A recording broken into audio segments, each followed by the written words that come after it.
ॐ अज्ञानतिमिरान्धस्य ज्ञानञ्जनशलाकया चक्षुरुन्मिलितं येन तस्मै श्रीगुरुवे नमः। हरे कृष्ण। भगवद गीता अध्याय 16 श्लोक संख्या 1 to 3 हमने सुना था। गुण, शांति और छिद्रान्वेषण यानी कि फॉल्ट फाइंडिंग में अरुचि। अगला गुण है समस्त जीवों पर करुणा। तो हमारे वैष्णव 3 सिद्धांत हैं, आप सभी जानते हैं, जिसमें पहला है नाम में रुचि, वैष्णव की सेवा और फिर जीव पे दया। इन 3 सिद्धांतों पे हम कार्य करते हैं। हमारी नाम में रुचि मस्ट है, ये हमारा आधार है। नाम में रुचि होगी तो वैष्णव सेवा का मन करेगा, वैष्णव सेवा करेंगे तो नाम में रुचि आएगी। ये दोनों बड़े इंपॉर्टेंट है हमारे जीवन में। जब ये दोनों ठीक से चल रहे हों तो जीव पर दया पर फोकस करना चाहिए, लेकिन पहला फोकस नाम में रुचि और वैष्णव की सेवा में होना चाहिए। हाँ, इन्हीं दोनों की ताकत से हम जीव पर दया कर पाएंगे। जब हम जीव पर दया की बात करते हैं तो वर्ड यहाँ पर जीव होता है, यूज़ किया जाता है, मनुष्य यूज़ नहीं किया जाता है, क्योंकि सभी जीवों पर कृपा करना, क्योंकि हम जानते हैं ममे वांछो जीव लोके जीव भूता सनातना, भगवान के अंश ये सभी जीव हैं, केवल मनुष्य नहीं है। ये पेड़ पौधे जानवर भी भगवान के अंश। इस प्रकार सभी के ऊपर करुणा करना हमारा कर्तव्य है, धर्म है। तो जीव पे दया कैसे करी जाती है? जीव पे दया करी जाती है, सबसे बड़ी दया होती है, कोई बच्चा यदि माता पिता से बिछड़ जाए तो उसको कितना भी खाना पीना खिला लीजिए, अल्टीमेटली वो थोड़ी देर खा लेगा, सो जाएगा, लेकिन जब अगले दिन उठेगा फिर मम्मी पापा बोलेगा। और वास्तव में उसका भला भी वही है, क्योंकि जितना लव एंड केयर वो लोग दे सकते हैं संसार में और कोई दे नहीं पाता है। हाँ, इस संसार में ऐसा ही है। तो उसी तरीके से हमारे असली माता पिता भगवान से हम बिछुड़ के आए हैं। संसार में हर जीव उनसे बिछुड़ के आया है, इसलिए यहाँ पर दुखी है।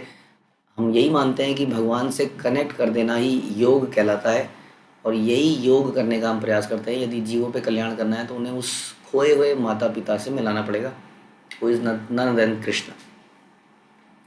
उसको मिलाने के लिए हम क्या करते हैं? उसको मिलाने के लिए उनको पिताजी के बारे में बताते हैं कि आपके पिताजी कौन हैं, कहाँ रहते हैं, कैसे हैं, तुम उससे कैसे बिछड़े, तुम इस संसार में क्यों हो, कैसे तुम वापस जा सकते हो। जानवरों और जीवों के साथ ऐसा कैसे करें? जानवरों और जीवों के साथ क्योंकि वो बुद्धि नहीं रखते हैं समझने की, तो उनके साथ हम क्या करते हैं? उनके कानों में किसी तरह हरि नाम चला जाए, जितना हो सके। हम लोग संकीर्तन निकालते हैं और प्रसाद वितरण करते हैं, जो कि जानवर भी खाते हैं, राइट। तो इस तरीके से या नहीं तो एटलीस्ट और तो जीवों पर दया दिखाई जाए। कैसे अन्य जीवों को हम अपना जीते हुए उनको तंग ना करें, मांसाहार ना करें, एटलीस्ट दूसरे जीवों को कष्ट ना पहुंचाएं। हाँ, इस प्रकार से एक वैष्णव का जीवन शैली हो जाती है। तो अननेसेसरीली प्रकृति का शोषण नहीं करता है, जीवों को काटता पीटता नहीं है कपड़ों के लिए, चमड़ा लेदर की कमीज़ पहनने या जूते पहनने के लिए इत्यादि। इस प्रकार से जीवन शैली बनाता है कि दूसरे जीवों को कम से कम नुकसान पहुँचे, या नुकसान पहुँचे ही ना उससे। हाँ, सांस लेते हुए जो मर ही जा रहा है उसका क्या कर सकते हैं?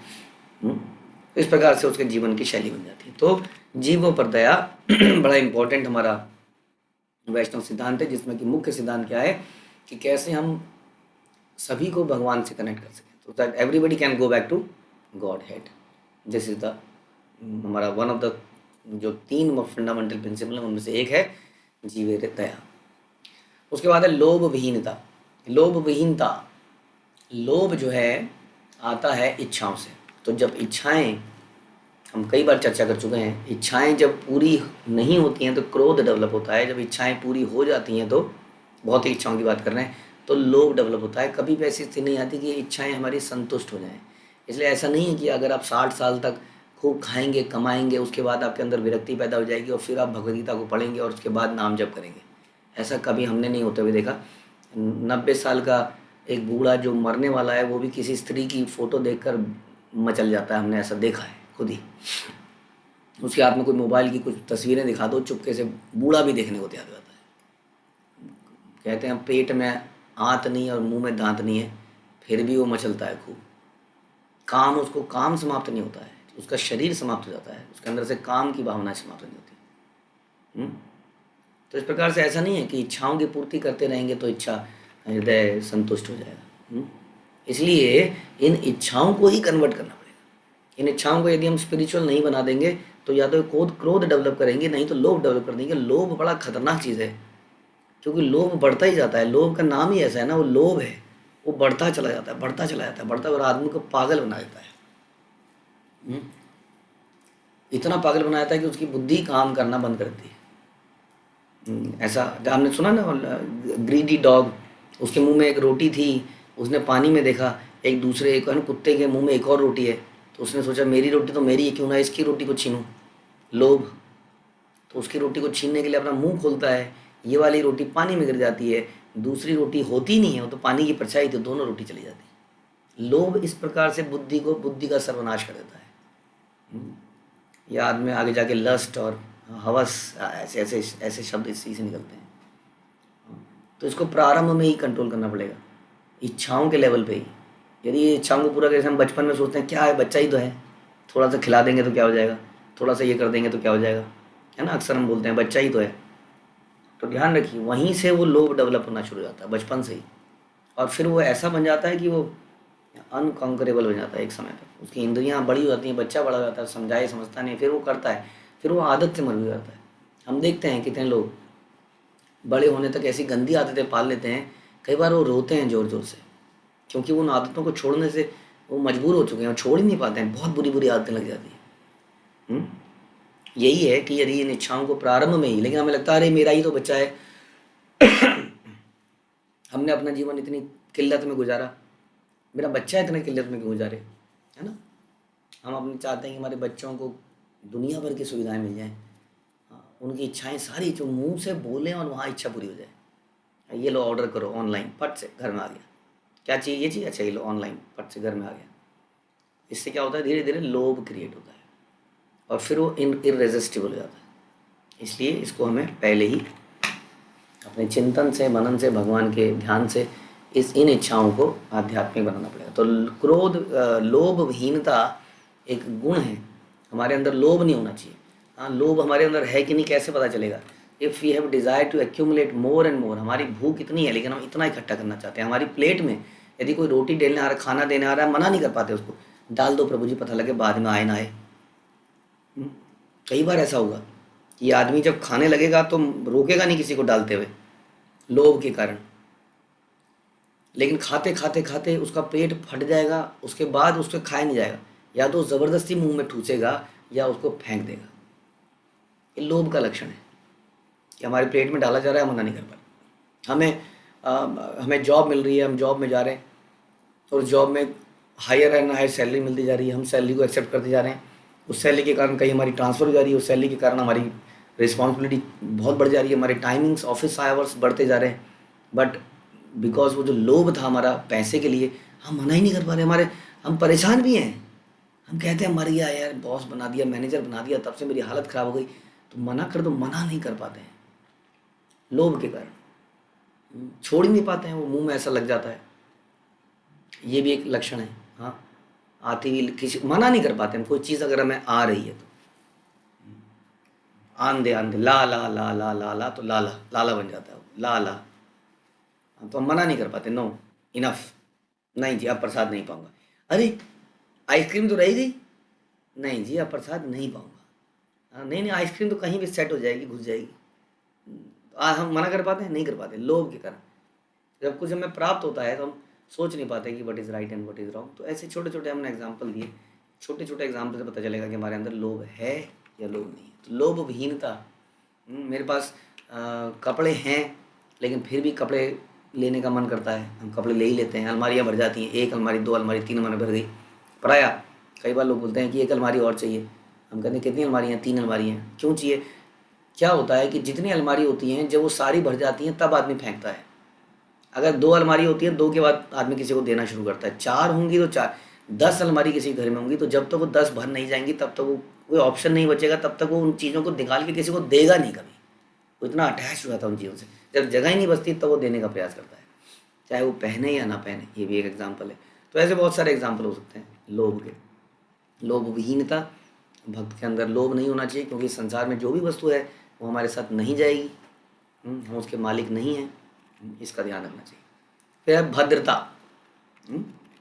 भद्रता, बलभद्र, बलदेव को भी बलभद्र बोला जाता है, बड़े भद्र हैं वो। कृष्ण थोड़े नटखट हैं, छल करते हैं। वो पूर्ण पुरुषोत्तम भगवान है, लेकिन बलदेव जी क्या हैं, बड़े भद्र हैं, भद्र पुरुष। जैसे राम है भद्र पुरुष, मर्यादा पुरुषोत्तम। तो भक्त को कैसा होना चाहिए, भद्र होना चाहिए, उसको मर्यादाओं में रहना चाहिए, उसको पता होना चाहिए मर्यादाएं क्या हैं, किससे कैसे बात करनी है, बड़ों से कैसे बात करनी है, छोटों से कैसे बात करनी है, स्त्री से कैसे बात करनी है, पुरुष से कैसे बात करनी है, हाँ बच्चों से कैसे बात करनी है, कैसे चलना है, कैसे खाने के एटिकेट से, वैष्णव एटिकेट्स किसको कहते हैं, प्रणाम करने के एटिकेट क्या है, नहाने के एटिकेट क्या है। यस, दैट इज अ भद्र person who knows everything. What are the etiquettes, क्या वैष्णव सिद्धांत हैं, जीवन जीने के, एक मनुष्य के क्या सिद्धांत पता होना चाहिए उसको। धीरे धीरे कल्चर समाप्त होता जा रहा है, हाय हेलो के कल्चर में कल्चर समाप्त होता जा रहा है। हम समझ नहीं रहे, हम जान नहीं रहे हैं, कोई बताने वाला ही नहीं है। हमारे वैष्णव समाज में पंचांग प्रणाम, अष्टांग प्रणाम किए जाते हैं। आप जानती हैं धोती कपड़ा, धोती कैसे पहननी है, नहाना कैसे, बहुत सारे नियम हैं भद्रता के, बोलने के। हम किसी से इस प्रकार से नहीं बोलते हैं कि हम बोल रहे हैं हमारा थूक दूसरे के मुंह में गिरता है। कईयों को थूक गिराने की आदत है, तो हम दूर से, मैं छोटा सा एग्जांपल, हम दूर से बोलते हैं, बोलते हुए ऐसे कर लेते हैं हाथ को। हमें पता है कि हमारे मुंह से कुछ निकलेगा और सामने एक सीनियर वैष्णव खड़ा है, हमारी हवा भी अगर उसके मुंह पे लग रही है तो ये भद्रता नहीं है। हम बोल रहे हैं उसके मुंह पे हवा लग रही है, so we should be little distant.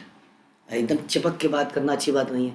एक छोटा सा एग्जाम्पल, चलना कैसे है कि पीछे कैसे, गुरु आगे चल रहे हैं तो उनके पीछे कैसे चलना है। There can be hundreds of such नियम जो कि कहीं लिखे हुए नहीं हैं। ये भद्रता है, ह्यूमिलिटी, ये हमारा बिहेवियर है। तो भद्र भक्त को भद्रता का आचरण दिखाना चाहिए, जैसे कि भगवान राम दिखाते थे।